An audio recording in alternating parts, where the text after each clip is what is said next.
আজকের থাম্বনেলটা তোমরা দেখে বুঝতেই পারছো আজকে কিসের উপরে রেসিপিটা আমার হবে। আজকে করে নিয়েছি পমফ্রেট মাছ। দেখো, পমফ্রেট মাছটাকে বাজার থেকে নিয়ে এসে ভালো করে ধুয়ে নিয়েছি, তারপরে নুন হলুদ মাখিয়ে নিয়েছি। তোমরাও তাই করো। তারপরে পমফ্রেট মাছটাকে ভেজে নিয়েছি।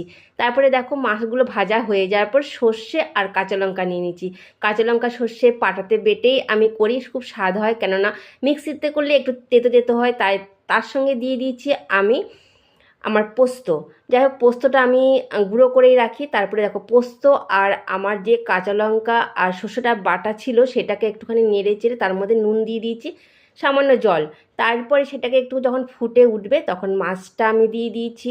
তোমরাও এইভাবে করো আমি জানি। আর টমেটোটা তোমরা দিতেও পারো, নাও দিতে পারো। দেখো, আমার কিন্তু পমফ্রেট মাছটা তৈরি হয়ে গেছে। আর ধনেপাতাটা তো অবশ্যই দেবে। এই শস্য পোস্ত ধনেপাতার মেলবন্ধন না দারুণ হয়। আর তার সঙ্গে কিন্তু কাঁচা সর্ষের তেলটা অবশ্যই দেবে। দেখা হবে অন্য